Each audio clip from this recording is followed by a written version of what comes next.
अस्सलाम वालेकुम नाज़रीन, इस वक्त हम प्रेस क्लब के बाहर मौजूद हैं और आज से तकरीबन कुछ अर्सा पहले एक सोशल मीडिया पर पोस्ट वायरल होती है जिसमें तौहीन रसालत की जाती है एक शख्स की जानब से जिसका नाम जाहिद ज़फ़र है। उसके ख़िलाफ़ डॉक्टर अल्लामा अशरफ आसिफ जलाली साहब बाहर सब सड़कों पर निकल आए हैं। इनके निकलने की वजह क्या है, इनसे जानते हैं। अस्सलाम वालेकुम। वालेकुम अस्सलाम वरहमतुल्लाह। अल्लामा साहब, सबसे पहले हमें ये बताएं कि आप एहतजाज क्यों कर रहे हैं, क्योंकि अभी बहुत से नाज़रीन ऐसे हैं जिनको इस वाक़े का इल्म नहीं है। बिस्मिल्लाहिर्रहमानिर्रहीम वस्सलातु वस्सलामु अला रसूलिल करीम अम्मा बादु फ़ौज़ु बिल्लाहि मिनश शैतानिर रजीम बिस्मिल्लाहिर्रहमानिर्रहीम। आज का ये जो हमारा एहतजाजी मुज़ाहरा है, ये नमूस रिसालत सल्लल्लाहु तआला अलैहि वसल्लम के तहफ़्फ़ुज़ के लिए इसका इनेकाद किया गया है। और इसका पस मंज़र ये है कि लिया के अंदर एक जाहिद ज़फ़र नामी मलऊन ने रसूलुल्लाह सल्लल्लाहु तआला अलैहि वसल्लम की ज़ात बाबरकत और आपके नमूज़ पर हमला किया और उसने गुंबद खज़रा रसूल अकरम सल्लल्लाहु तआला अलैहि वसल्लम की जो आरामगाह है और जो करोड़ों मुसलमानों के दिलों के लिए सुकून की जगह है, उसने गुंबद खज़रा की तौहीन की। और उस पर फिर जब हमारे अहले मोहब्बत ने उसके ख़िलाफ़ FIR दर्ज करवाई, उसे गिरफ़्तार किया गया। उसने इतराफ़ जुर्म बाकायदा किया था और उसे कुछ अर्सा गिरफ़्तार रखने के बाद फिर हीले बहाने और झूठे मामलात का सहारा लेकर उसे ज़मानत पे रिहा कर दिया गया। और याद रखें कि नमूस रिसालत सल्लल्लाहु अलैहि वसल्लम का जो मसला है, मामला है, ये मुसलमान दुनिया के किसी इलाके में बसने वाला हो, किसी मुल्क का रहने वाला हो, जहाँ भी कलमा गो आबाद है, ये उन सब का मुत्तफ़क़ा मसला है। और आज का हमारा ये एहतजाजी मुज़ाहरा सिर्फ़ इसी के लिए है कि अरबाब इक़्तिदार को होश के नाख़ुन लेने चाहिए और अरबाब इक़्तिदार को इस बात की तरफ तवज्जो करनी चाहिए कि जो गुस्ताख है वो किसी रूप में हो, किसी जगह पे रहने वाला हो, किसी कबीले से उसका ताल्लुक़ हो, और जहाँ भी वो होगा तो उसकी सज़ा सिर्फ़ और सिर्फ मौत है। किसी ज़रिए से भी ना उसकी सज़ा में तख़फ़ीफ़ की जा सकती है और ना ही उसे रिहाई दी जा सकती है। इसलिए आज का हमारा एहतजाजी मुज़ाहरा इस बात की तरफ तवज्जो दिलाने के लिए है कि जो नमूस रिसालत सल्लल्लाहु तआला अलैहि वसल्लम का मुजरिम होगा, गुस्ताख होगा, तौहीन करेगा, खा तौहीन करने वाला किसी ज़बान में करे, किसी अंदाज में करे, तो उसकी सज़ा का फ़ैसला वही है जो कुरान और सुन्नत में मौजूद है। और इसी के लिए आज हम ये एहतजाजी मुज़ाहरा कर रहे हैं। अच्छा, जब तौहीन रिसालत की गई तो उसके ख़िलाफ़ जो अपील दायर की वो आपके नुमाइंदगान की तरफ से हुई या किसी और ने दायर की? जी बिहम्दिल्लाह ताला वो हमारे दोस्त तरीक़े सिरात मुस्तकीम पाकिस्तान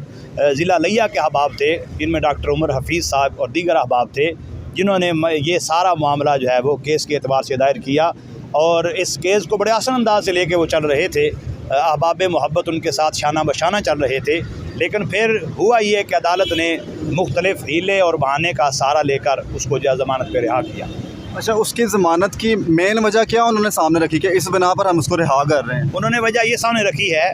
कि गुस्ताख जो है उसने जो जुमले बोले हैं और जो FIR दर्ज करवाने वाला है वो चूँकि अरबी ज़ुबान नहीं समझता, उसको इसके पूरे मफ़ाहिम और मानी का नहीं पता, इसलिए उसको नहीं पता कहने वाला क्या कह रहा है। लेकिन हमारा और हमारे उस्ताद गिरामी ने जो रहनुमाई फरमाई और जो बयान फरमाया है वो ये है कि तौहीन करने वाला किसी ज़बान में करे, किसी को उसका तर्जुमा समझ आए या ना आए, वो इसके मानी और मफ़ाहिम समझे या ना समझे, तौहीन बिलाखिर तौहीन ही होती है और गुस्ताखी बिलाखिर गुस्ताखी ही होती है। उसको करने वाला ज़ुबान कोई इस्तेमाल करे और किसी ज़ुबान के अंदर वो जुमला बोलेगा तो उसका वो जुमला गुस्ताखी शुमार होगा। अच्छा, अब उसको छोड़ दिया गया है, तो जिन नुमाइंदगान की जानब से ये अपील दायर की गई थी तो अब उनका लाहे अमल क्या होगा? वो केस की पैरवी कर रहे हैं और इसके ख़िलाफ़ वो कोर्ट में अपील दायर कर रहे हैं जो उसकी ज़मानत पर उसको रिहा किया गया। और इसीलिए हम उनके साथ इज़हार यकजहती के लिए आज इस मुज़ाहरा को कर रहे हैं ताकि इस केस को अच्छे अंदाज़ के अंदर आगे चलाया जाए और जो उसकी करार वाक़ई सज़ा बनती है वो उसे दी जाए। अच्छा, इससे पहले भी हमने देखा है कि आसिया मलूना का केस था, उसको भी बाइज़्ज़त तरीके से यहाँ पर और बड़े खुफिया तरीके से बाहर भेजा गया जिस पर इश्क़ान रसूल के दिल छलनी हुए थे। तो इस तरह के मामलात आप देखते हैं कि हुकूमत या जो इदारे हैं इस तरह के मामलात वो जानबूझ कर करते हैं जिसकी वजह से मुल्क के हालात ख़राब होते हैं। ये किस तरफ लेकर जाते हैं इन हालात? असल तो यही चाहिए कि एक मुसलमान होने की हैसियत से हर किसी को इसका पहरा देना चाहिए।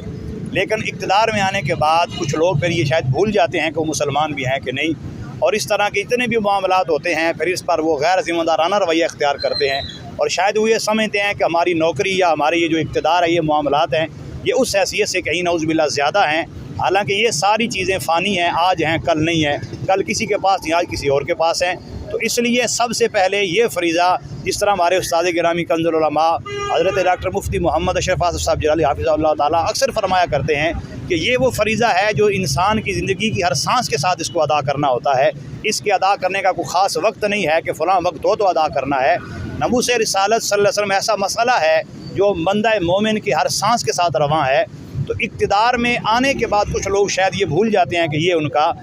مشن تھا کہ نہیں، اور پھر یہ ہے کہ جتنے لوگ دین سے دور ہیں، لا دینیت آ جاتی ہے، اسلام سے لوگ معاذ اللہ دور ہو جاتے ہیں، اس کا پھر یہ ان پر اثر پڑتا ہے، نوست پڑتی ہے کہ انہیں بڑے سے بڑا معاملہ بھی شاید چھوٹا نظر آتا ہے۔ حالانکہ اگر وہ اس چیز کو سمجھیں، ایک مسلمان کے لیے کتنی بڑی اذیت کا باعث ہے کہ جس جگہ ہم سب کے پیارے آقا صلی اللہ علیہ وسلم آرام فرما ہیں، کوئی اس مقدس جگہ کی توہین کرے، اس کے عکس کی توہین کرے، اس کے بارے میں غلط جملے بولے، تو یہ سارا میں سمجھتا ہوں کہ جو ایمان کمزور ہوتے ہیں، یا ان کا ایمان سے تعلق نہیں ہوتا، یا ان کے اندر محبت رسول صلی اللہ علیہ وسلم نہیں ہوتی، تو پھر انہیں کچھ بھی ہوتا ہوا نظر نہیں آتا۔ ورنہ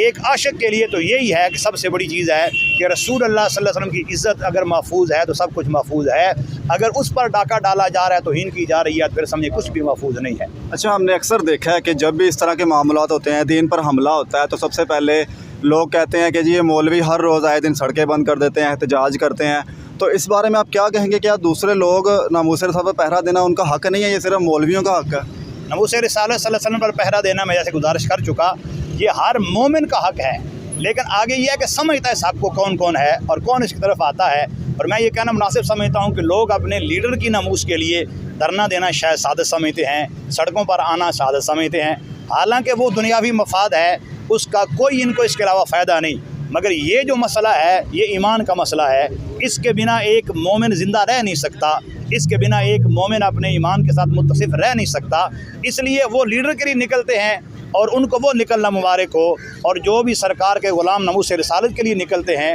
یقیناً آج بھی وہ سرخرو ہیں اور کل بروز محشر بھی وہ انشاءاللہ سرخرو ہیں۔ اچھا،